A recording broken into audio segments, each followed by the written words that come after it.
Well, the green and yellow quarters, red sleeves have been carried to victory by many a good horse, and the list just may surprise you just how many. I caught up with their very astute trainer, Stephen Conroy, to discuss that particular list and also how he got started in harness racing. Well, Stephen, good to catch up with you. We're going to talk about that amazing list of horses that have been under your care, but first of all, the colours, how did they come about? They were our old school colours. It was St Bernard's College in Katoomba. Yeah, so my father-in-law, he originally, with the first horse we had, he suggested, why don't we race them in the school colours, and that's what we did. Not too many old students would want their school colours going around. No, probably not. But I was really proud one night. Blue Gum Forest was in the Miracle Mile, which in the end turned up to be a bit of a downer, but as he was coming down the ramp at Harold Park, this fellow was yelling at me from the cages on the side, and I looked up and it was an old school chum, so I was pretty glad to see him, yeah. There used to be a lot of yelling going on from those cages as the horses walked underneath. Oh, my word. I think it was one of the great parts of going to the trots at Harold Park. Yeah, it was really good, and, you know, if you'd see a favourite get beat, it was very entertaining to see them as they walked back up the hill. And when you paid your money, you were entitled to have a boo. Yeah, exactly.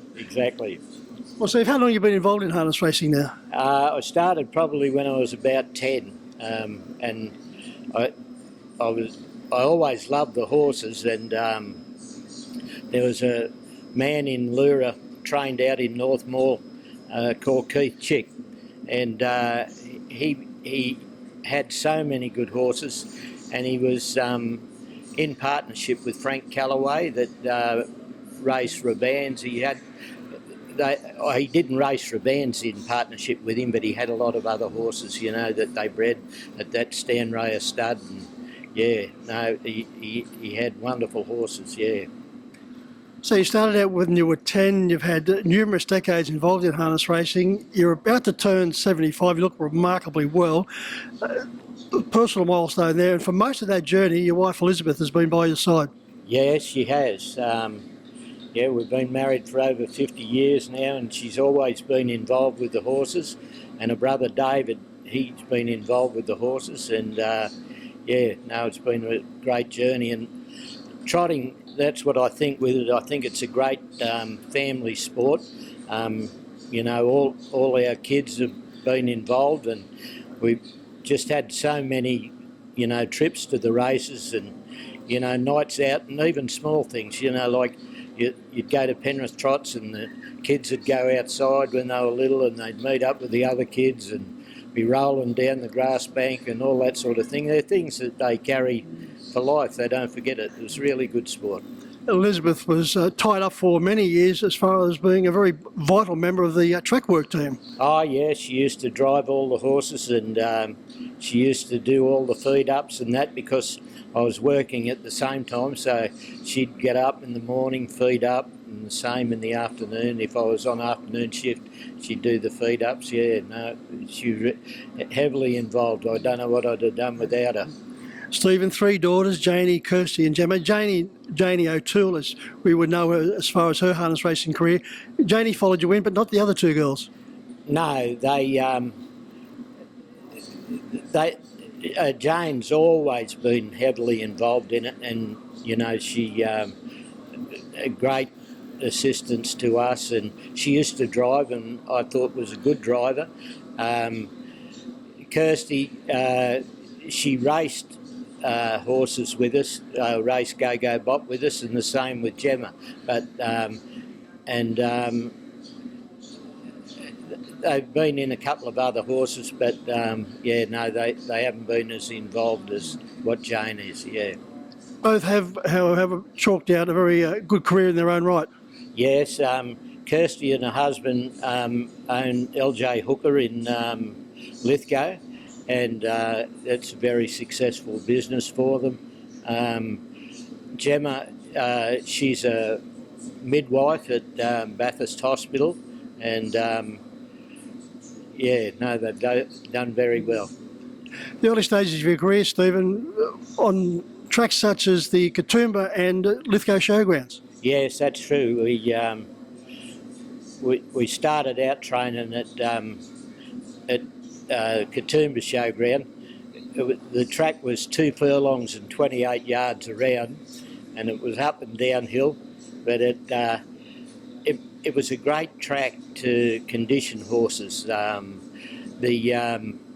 only realised later that when I went to Queensland and I stayed with John McCarthy, and he was at the height of his powers then, and he was training horses on his track at his place, and it involved sort of going downhill, easing up, ramping it up as they galloped uphill like that, and I never ever realised really that was like Katoomba Showground. That's how those horses had conditioned so well. They couldn't get the high speed that they get on the bigger tracks, but condition-wise, you couldn't beat them. And like there were Inter-Dominion type horses there all the time. Yeah. You're surprised by the number of other notable trainers that started their careers in that particular area. Oh yeah, it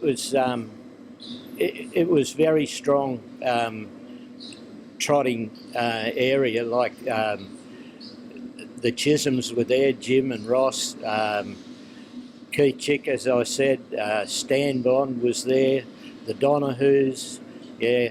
But that's just to mention a few. There were so many, and often when you'd go there to track work, you'd need to get there early because they used to tie them up along the fence.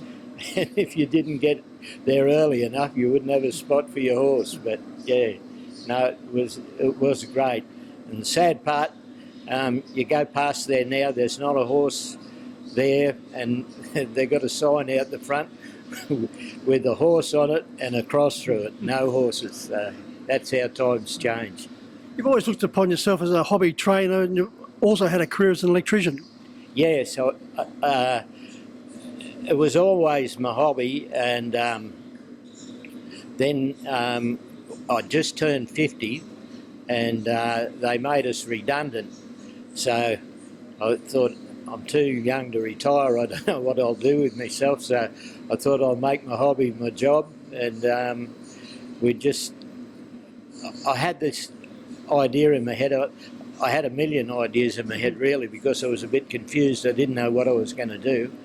And I thought if I could get, just a few horses that I could take to Harold Park every Friday, if I could run top 5 with them, like even if it was 4th or 5th, I could generate money. And anyway, that's what we looked at, and it worked out better than I thought. Like it was way better when I had the time to put into them full time than what I did, before and after work.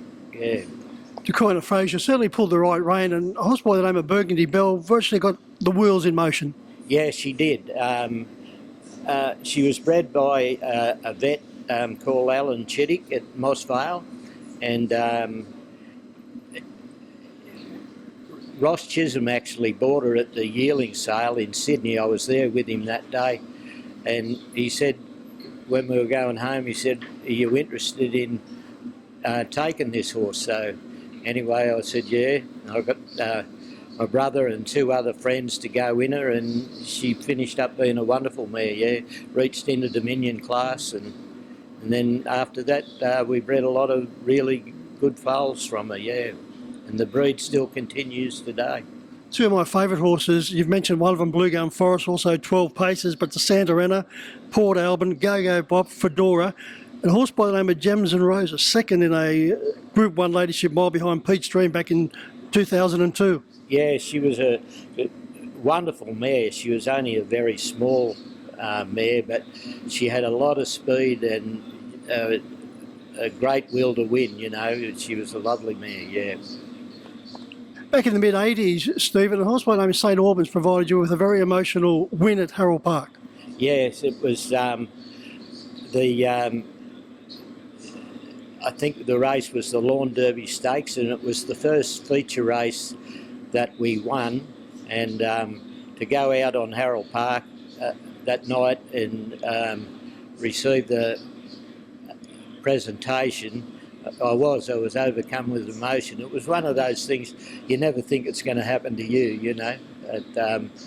And I'd been going there even at that stage most Friday nights for a long time. So yeah, it was great. Stephen decided to take a back seat as far as driving was concerned. Why was that? I like driving, and I'd driven at a few gymkhanas and things like that, but I didn't think I was particularly good at it. But the other thing that sort of got on top of me a bit was the build-up to it. You know, like I couldn't see any enjoyment in stewing over what I was going to do at the races for 2 days before I got there. So I thought if that's how it affected me, I'm better off having someone else do the driving, yeah. Those other people that did the driving had a wonderful association with you, in particular Emma Turnbull, Robert Nugent, then later on Dennis Wilson and currently David Morris. Yes, David and Robbie Morris. Go-Go Bob, he'd been a great horse and he'd sort of seemed like he'd peaked, and Robert was only kicking off and he was keen for drives, and I put him on the horse and he really had the key to him, and he finished up, the horse rejuvenated, and he won a few more at Harold Park with Robert on. It was really good, yeah. But yeah, no, there's been some wonderful drivers there, and I've had a long association with Dennis Wilson, similar age to myself, and similar background. He lived up the mountains and he worked for Stan Bond, and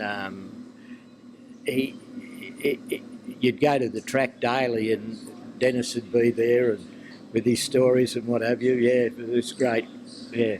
I was just going to mention that. So for many, many years, Stephen, you've had to endure all those jokes of Dennis's. I have to, and to this day I still do. And we often speak on the phone, but even if we don't speak, Dennis transports horses a lot these days, and I live on the highway, and if I hear a toot, I know it's Dennis. He's gone past. He never forgets to toot, yeah. Well, you get out light the fact that he just drives by and toots. Steve, it's been great to catch up and reminiscing about all those wonderful horses. In particular, which one still provides you with the most memories? Probably the horse that was the most exciting horse that I had was 12 Paces. He just had unbelievable speed, and the night we went to Brisbane in the Australia Gold final, and he came from last in that race, and he got beaten the nose by Lombo Pocket Watch, and even though we ran second, it felt like we'd won, you know. And every time you'd go with him, you know, he was just so fast he could put himself in the race. Wouldn't matter where you were, you'd never say, I'll tear up my ticket here, because on his night there wouldn't be a quicker animal, you know, yeah. Well, so great to catch up. Happy birthday early for what's coming up in a couple of weeks' time. Thanks very much, Mike.